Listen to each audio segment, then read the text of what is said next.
वक्त घाव तो दे देता है और हम समझते हैं कि फरामोशी ने उसे भर दिया, पर कुछ यादें ऐसी होती हैं जो राख के नीचे दबे अंगारों की तरह हमेशा सुलगती रहती हैं।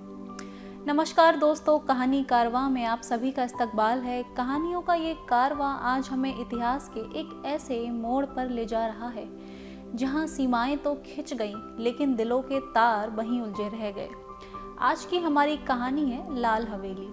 इसकी रचनाकार हैं हिंदी साहित्य जगत की सबसे लोकप्रिय और सशक्त कथाकारों में से एक शिवानी, जिन्हें दुनिया गौरापंत के नाम से भी जानती है। ये कहानी है सुधा की, नहीं शायद ताहिरा की। सन 1947 के विभाजन के क्रूर दंगों ने सुधा के अस्तित्व को ले लिया और वो अपने रक्षक और पति रहमान अली के साथ पाकिस्तान जाकर ताहिरा बन गई। 15 साल बाद किस्मत उसे वापसी उसी शहर, उसी स्टेशन पर ला खड़ा करती है जहां उसी अतीत की यादें आज भी सांस ले रही हैं। एक तरफ उसका नेक बेइंतहा मोहब्बत करने वाला शौहर रहमान अली है और उसकी बेटी सलमा है, और दूसरी तरफ खिड़की के ठीक पार वो लाल हवेली है जो कभी सुधा का ससुराल हुआ करती थी। उस हवेली के तीसरे कमरे में आज भी कोई उसकी याद में बैरागी बना बैठा है। क्या ताहिरा अपने अतीत की उस बेड़ी को काट पाएगी? क्या एक औरत एक ही जीवन में दो अलग अलग जिंदगियां पूरी शिद्दत से जी सकती है? फर्ज, मोहब्बत, मजहब और तड़प के इसी ताने बाने से बुनी ये कहानी आपके दिल को हैरान करके रख देगी। तो आइए आंखें बंद कीजिए और दिल के झरोके खोलिए। कहानी कारवां में सुनते हैं शिवानी की लिखी ये कहानी लाल हवेली। ताहिरा ने पास के बर्थ पर सोए अपने पति को देखा और एक लंबी सांस खींचकर करवट बदल ली। कंबल से ढकी रहमान अली की ऊंची तोन गाड़ी के झकोलों से रह रहकर कांप रही थी। अभी 3 घंटे और थे। ताहिरा ने अपनी नाजुक कलाई में बंधी हीरे की जगमगाती घड़ी को कोसा। कम वक्त कितनी देर में घंटी बजा रही थी। रात भर एक आंख भी नहीं लगी थी उसकी। पास के बर्थ में उसका पति और नीचे के बर्थ में उसकी बेटी सलमा दोनों नींद में बेखबर बेहोश पड़े थे। ताहिरा घबरा कर बैठ गई। क्यों आ गई थी वो पति के कहने पर? 100 बहाने बना सकती थी। जो घाव समय और विस्मृति ने पूरा कर दिया था, उसी पर उसने स्वयं ही नश्तर रख दिया। अब भुगतने के सिवा और क्या चारा था? स्टेशन आ ही गया था। ताहिरा ने काला रेशमी बुर्का खींच लिया।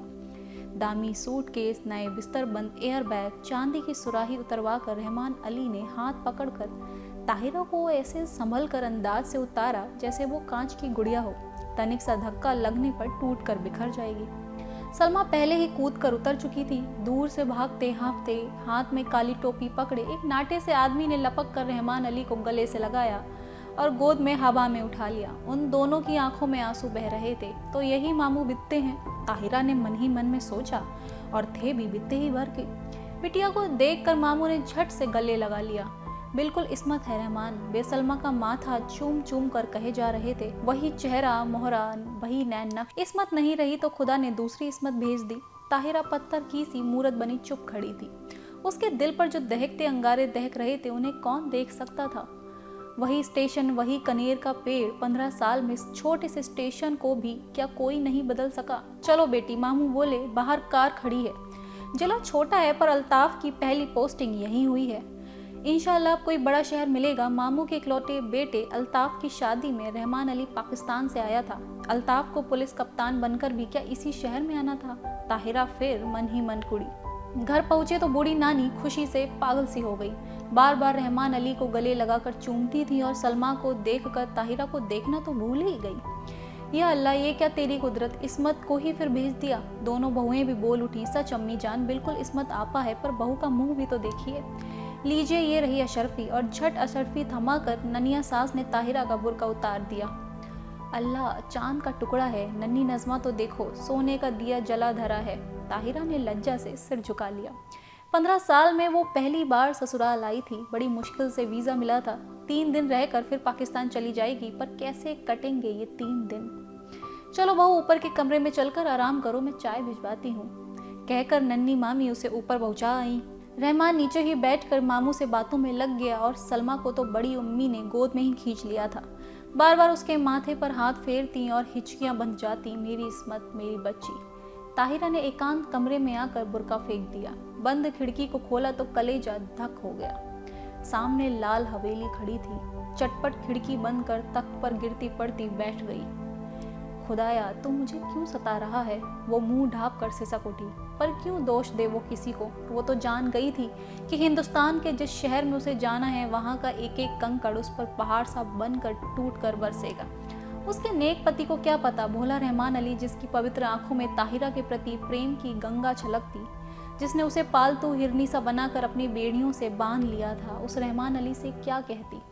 पाकिस्तान के बंटवारे में कितने पिसे, उसी में से एक थी ताहिरा। तब थी वो 16 वर्ष की कनक छड़ी सी सुंदरी सुधा। सुधा अपने मामा के साथ ममेरी बहन के ब्याह में मुल्तान आई। दंगे की ज्वाला ने उसे फूंक दिया। मुस्लिम गुंडों की भीड़ जब भूखे कुत्तों की भांति उसे बोटी सी चिचोड़ने को ही थी, तभी आ गया था फरिश्ता बनकर रहमान अली। नहीं बे नहीं छोड़ेंगे, हिंदुओं ने उनकी बहू बेटियों को छोड़ दिया था क्या।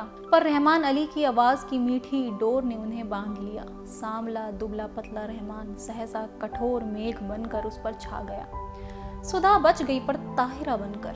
रहमान की जवान बीवी को भी दिल्ली में ऐसे ही पीस दिया था। वो जान बचाकर भाग आया था, भुजा और घायल दिल लेकर। सुधा ने बहुत सोचा समझा और रहमान ने भी दलीलें की पर पशेमान हो गए। हार कर किसी ने एक दूसरे पर बीती बिना सुने ही मजबूरियों से समझौता कर लिया। ताहिरा उदास होती तो रहमान अली आसमान से तारे तोड़ लाता, वो हंसती तो वो कुर्बान हो जाता। 1 साल बाद बेटी पैदा हुई तो रहा सहा मैल भी धुल कर रह गया। अब ताहिरा उसकी बेटी की माँ थी, उसकी किस्मत का बुलंद सितारा। पहले कराची में छोटी सी बजाजी की दुकान थी, अब वो सबसे बड़े डिपार्टमेंटल स्टोर का मालिक था। 10-10 सुंदरी एंग्लो इंडियन छोकरियां उसके इशारों पर नाचती, धड़ाधड़ अमरीकी नायलॉन और डेकरॉन बेचती। दुबला पतला रहमान हवा भरे रबर के खिलौने सा फूलने लगा। तोंद बढ़ गई, गर्दन ऐंठ कर शानदार अकड़ से ऊंची उठ गई, सीना तन गया, आवाज में खुद ब खुद एक अमरीकी डॉल आ गया। पर नीलम पुखराज से जड़ी हीरे से चमकती दमकती ताहिरा, शीशम के हाथी दांत जड़े छप्पर खट पर अब भी बेचैन करवटें ही बदलती। मार्च की जाड़े से दामन छुड़वाती, हल्की गर्मी की उमस लिए पाकिस्तानी दोपहरिया में पानी से निकली मछली सी तड़फड़ा उठती। मस्ती भरे होली के दिन जो अब उसकी पाकिस्तानी जिंदगी में कभी नहीं आएंगे, गुलाबी मलमल की वो चुनरी उसे अभी भी याद है। अम्मा ने हल्का सा गोटा टाक दिया था। हाथ में मोटी सी पुस्तक लिए उसका तरुण पति कुछ कह रहा था।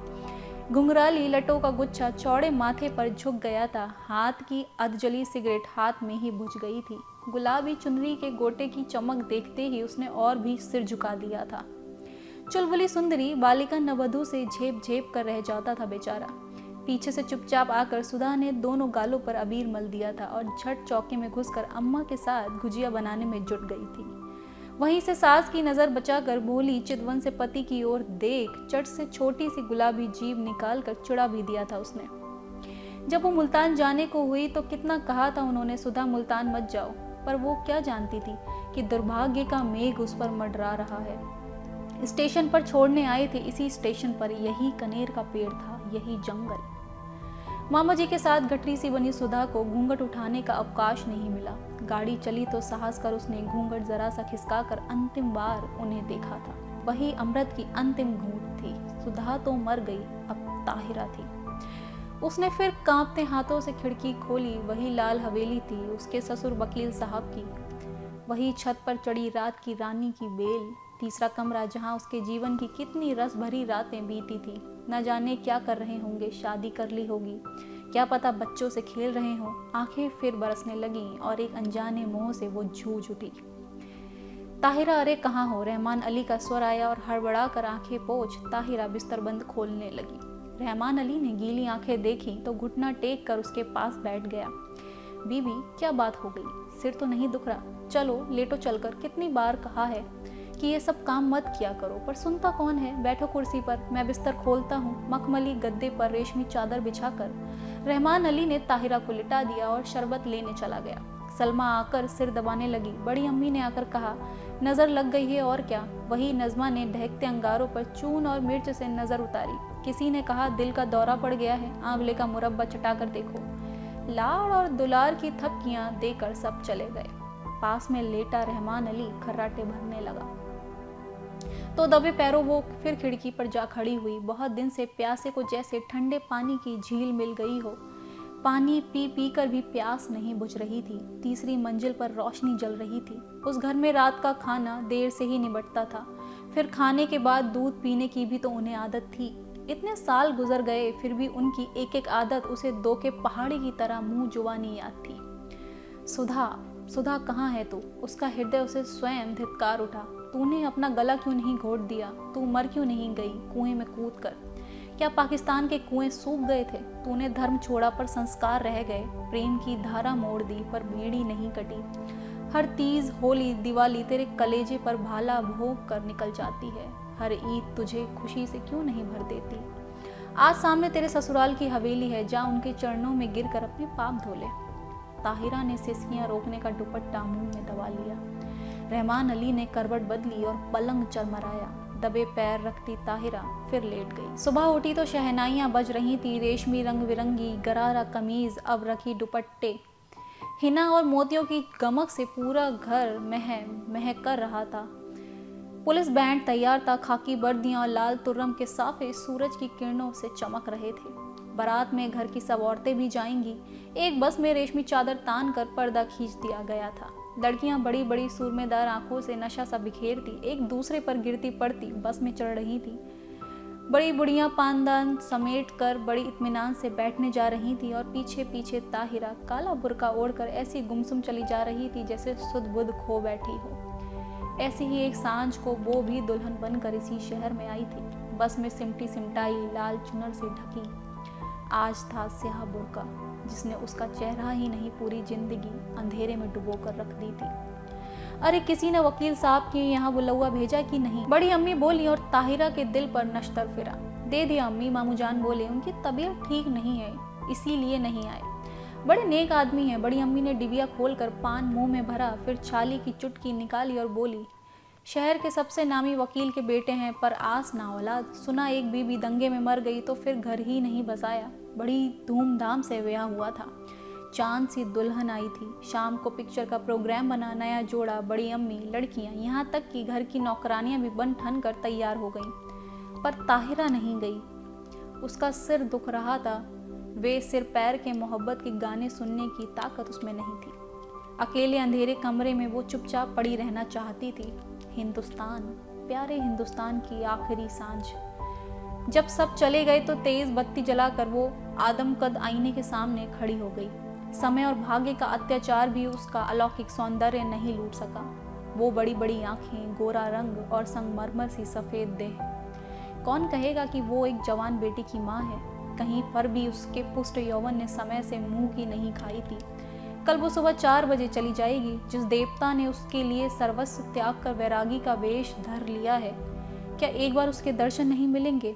किसी शैतान नटखट बालक की भांति उसकी आंखें चमकने लगी। झटपट बुर्का ओढ़ वो बाहर निकल आई। पैरों में बिजली की गति आ गई, पर हवेली के पास आकर वो पसीना पसीना हो गई। पिछवाड़ी की सीढ़ियां उसे याद थीं जो ठीक उनके कमरे की छोटी खिड़की के पास आकर ही रुकती थीं। एक एक पैर 10 मन का हो गया था। कलेजा फटफट कर मुंह को आ गया। पर वो ताहिरा नहीं थी। वो 16 वर्ष की चंचल बालिका नववधू सुधा थी, जो सास की नज़र बचाकर तरुणपति के गालों पर अबीर मलने जा रही थी। मिलन के उन अमूल्य क्षणों में सैयद वंश के रहमान अली का अस्तित्व मिट गया था। आखिरी सीढ़ी आई। सांस रोक कर आंखें मूंद वो मनाने लगी, हे बिल्वेश्वर महादेव, तुम्हारे चरणों में ये हीरे की अंगूठी चढ़ाऊंगी। एक बार उन्हें दिखा दो पर वे मुझे न देखें। बहुत दिन बाद भक्त ने भगवान का स्मरण किया था, कैसे न सुनते। आंसुओं से अंधी ने देवता को देख लिया। वही गंभीर मुद्रा, वही लट्ठे का एक वर्रा पजामा और मलमल का कुर्ता। मेज पर अभागिन सुधा की तस्वीर थी जो गौने पर बड़े भैया ने खींची थी। जी भरकर देख पगली और भाग जा, भाग ताहिरा भाग। उसके कानों में जैसे स्वयं भोलेनाथ गरजे। सुधा फिर डूब गई। ताहिरा जगी। सब सिनेमा से लौटने को होंगे। अंतिम बार आंखों ही आंखों में देवता की चरण धूली लेकर वो लौटी और बिल्वेश्वर महादेव के निर्जन देवालय की ओर भागी। न जाने कितनी मनौतियां मांगी थी। इसी देहरी पर सिर पटक कर वो लौट गई। आंचल पसार कर उसने आखिरी मनौती मांगी, हे भोलेनाथ, उन्हें सुखी रखना, उनके पैरों में कांटा भी ना गड़े। हीरे की अंगूठी उतार कर चढ़ा दी और भागती हाफती घर पहुंची। रहमान अली ने आते ही उसका पीला चेहरा देखा तो नब्ज पकड़ ली। देखूं बुखार तो नहीं है? अरे अंगूठी कहाँ गई? वो अंगूठी रहमान ने उसे इसी साल शादी के दिन यादगार में पहनाई थी, ना जाने कहाँ गिर गई। थके स्वर में ताहिरा ने कहा, कोई बात नहीं। रहमान ने झुककर ठंडी बर्फ सी लंबी उंगलियों को चूमकर कहा, ये उंगलियां आबाद रहे, इंशाअल्लाह अब के तेहरान से चौकोर हीरा मंगवा लेंगे। ताहिरा की खोई दृष्टि खिड़की से बाहर अंधेरे में डूबती लाल हवेली पर थी, जिसके तीसरे कमरे की रोशनी दब से बुझ गई। ताहिरा ने एक सर्द सांस खींचकर खिड़की बंद कर दी। लाल हवेली अंधेरे में गले तक डूब चुकी थी। तो दोस्तों, कहानी के अंत में जब उस लाल हवेली के तीसरे कमरे की रोशनी दब से बुझ जाती है तो दिल में एक अजीब सी टीस छोड़ जाती है। ताहिरा ने खिड़की बंद कर ली और उस लाल हवेली को अंधेरे में डूबने दिया, लेकिन क्या वो अपने भीतर के उस अंधेरे को दूर कर पाई? एक तरफ रहमान अली का पाक और निश्चल प्यार है जो अपनी बीवी के पैरों में कांटा भी चुभने नहीं देता, और दूसरी तरफ वकील साहब का मौन वैराग्य है जिसने अपनी सुधा की याद में दोबारा घर नहीं बसाया। सुधा तो 15 साल पहले ही मर गई, पर ताहिरा के भीतर की स्त्री आज भी दोनों तरफ के इस बेपनाह प्यार के बीच में पिस रही है। ये कहानी हमें सिखाती है कि मजहब और सरहदें इंसान के जिस्म को बांध सकते हैं, पर यादों और संस्कारों पर किसी का पहरा नहीं होता। आपको लाल हवेली की ये दर्द भरी दास्तान कैसी लगी? हमें कमेंट्स में ज़रूर बताइएगा। मैं प्रिया फिर मिलूंगी कहानी कारवां के अगले मोड़ पर किसी नई कहानी के साथ, किसी नई दास्तान के साथ। तब तक के लिए पढ़ते रहिए, सुनते रहिए, देखते रहिए साहित्य तक। अलविदा।